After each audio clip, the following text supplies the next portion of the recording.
Wall Street Memes Casino, I'm fine. and Sportsbook. Sign up now for a $20 free bet. Just use the code IFLTV24. Sign up now. Terms and conditions apply. Andrew McCART, IFL TV, day 2. I'm with Billy Nelson. Billy, listen, you must be sick of my face right now. Either you're sick and seeing me, or you're happy to see me. Which one is it? Sick. Aye. Yeah, that's a lie. I know that's a lie. We've had a good time. Well, yesterday my microphone fucked up, so we're doing this interview again. So I'm just going to jump straight to it. You've got a great stable behind you. You've got Lewis Crocker. You've got a new guy there, Sean Lazzarini, who I'm very excited about. You've got young Ryan Clark in there as well. But you've also got a big heavyweight in Martin Bakole. We all know that. Now, the heavyweight division right now is thriving. I want to talk about Martin Bakole. Because he had a good win against Carlos Takam last time out.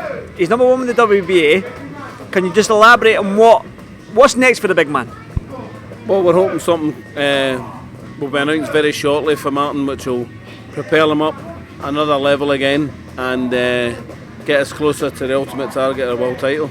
Well, the WBA is the sort of route you're going down now. Ben Shalom yesterday, I think it was on Sky Sports, revealed that the WBA might push for call for Anthony Joshua versus Bakole after the Ngannou fight.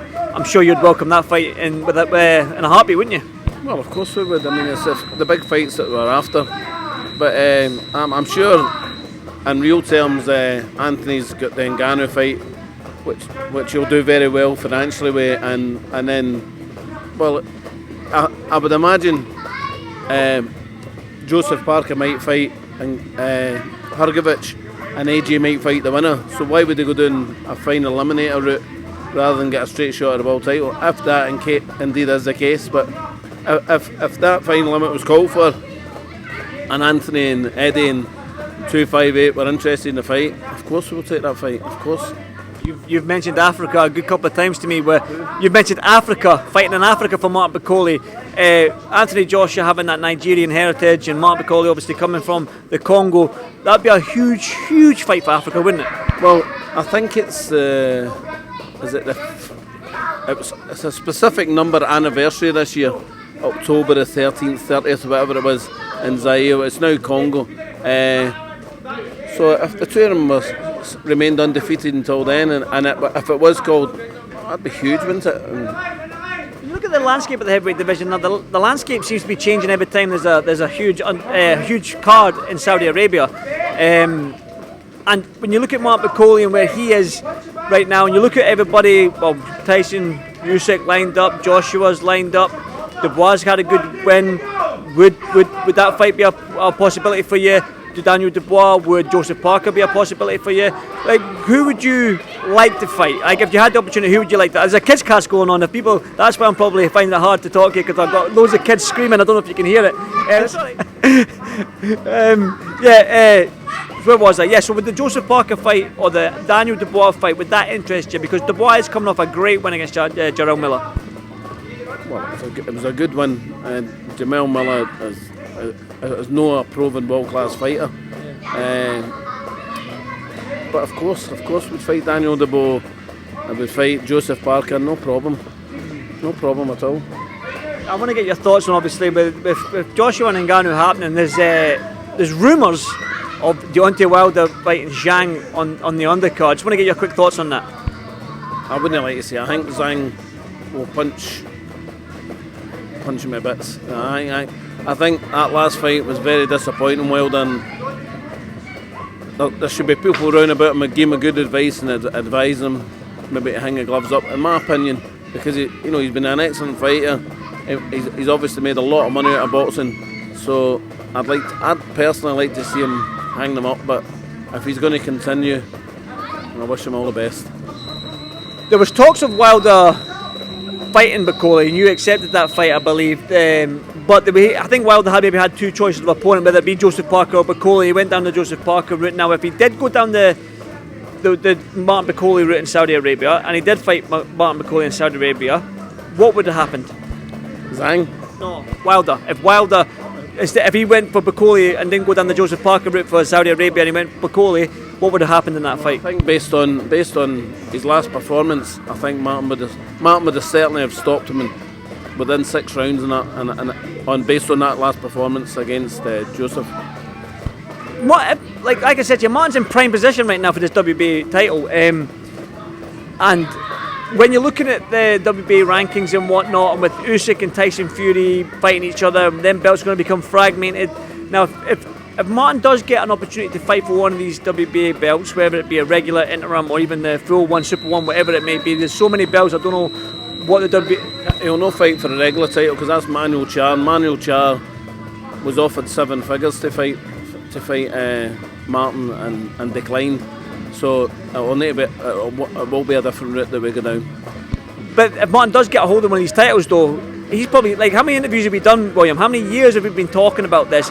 If he finally gets a hold of, he's got a good ranking, but if he finally gets a hold of a belt, or a version of a belt, a vacant belt that's vacant from Fury and Usyk, he's now got a target on his back, and I'm sure you'll welcome that. Very much so, because we've been the one that's been chasing for so long, getting refused fights left, right, and centre. Then, without being flippant, it'll be our turn to pick to an extent who we want until you get mandatories. Well, let's talk about the other guys in the gym, man. Like I said, it's a stacked gym, it's packed. Your stable is absolutely huge, William, man. There's people skipping everywhere, there's bags getting hit, and that's something you're relishing right now. But I want to talk about the man over your left shoulder in Lewis Crocker, man. He's got an absolutely fantastic fight in Jose Felix. Now, as a fight fan, not just a guy with a camera and a mic, but as a boxing fan, I'm buzzing for this fight. I think with Lewis's style, and with that Mexican Jose Felix, the way he comes to fight, I think we're in for a barnstormer here. I think Felix will box a totally different fight from the one that he fought Gary Cullian.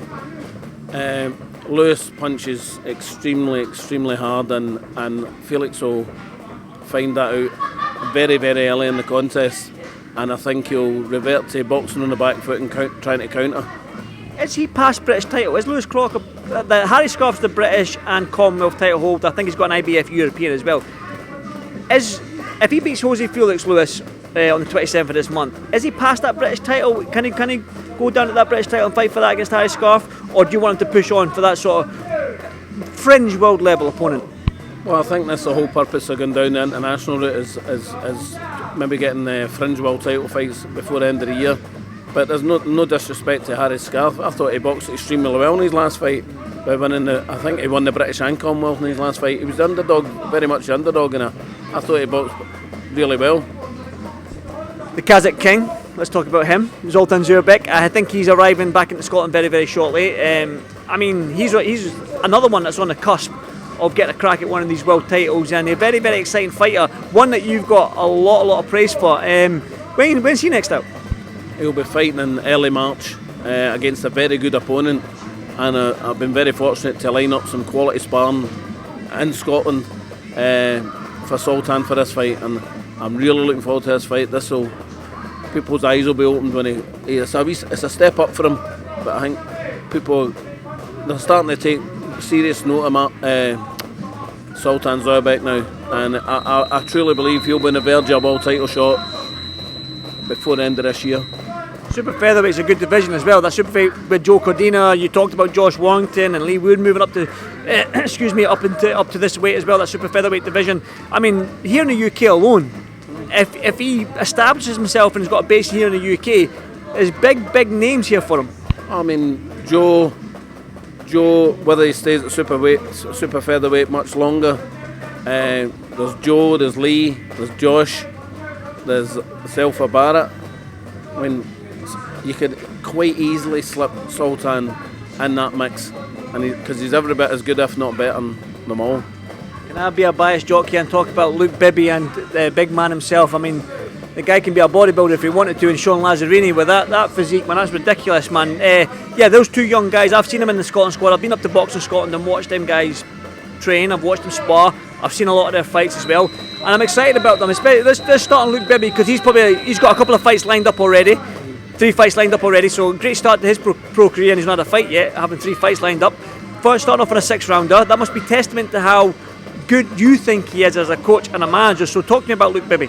Well, it's not just how good I think he is. He's in an established amateur career, 2 times British champion, does 6 and 8 rounds sparring without even breathing.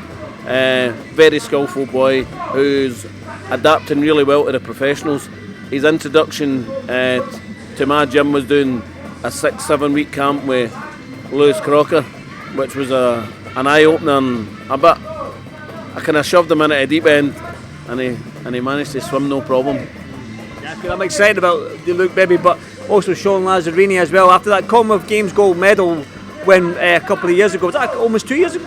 22, going on 2 years ago. He had a little bit of a stop-start with his pro career, getting his licence and whatnot, but things are looking up now with the man. He's teamed up with yourself. Now, people that know Sean Lazzarini, he's got a little bit of swag when he approaches comes into the ring, and he can whack. I've just seen him hit that sledgehammer off that big tractor tyre, and he was generating, I mean, the sound coming off that tyre was generating a lot of power. Now, how excited about this man?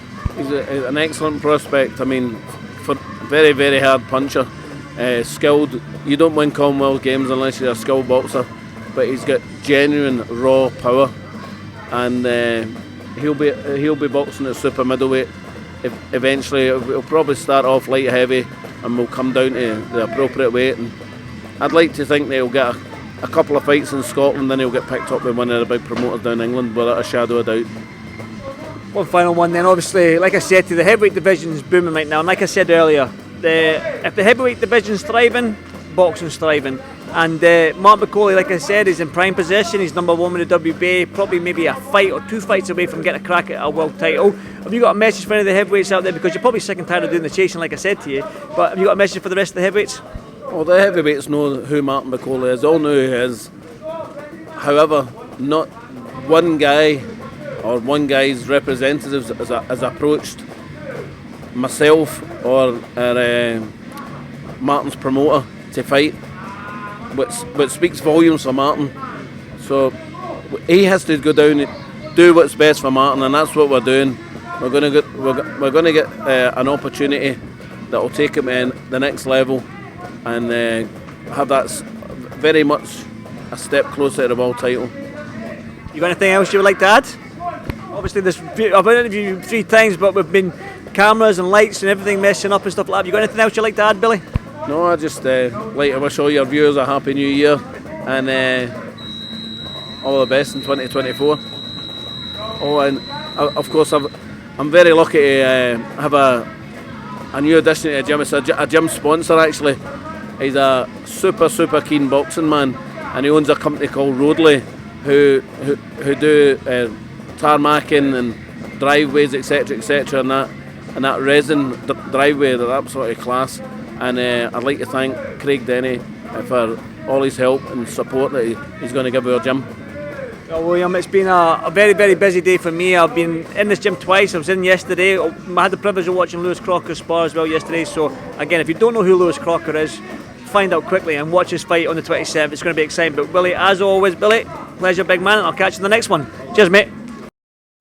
Wall Street Memes Casino I'm fine. and Sportsbook.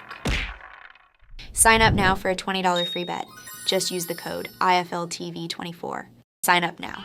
Terms and conditions apply.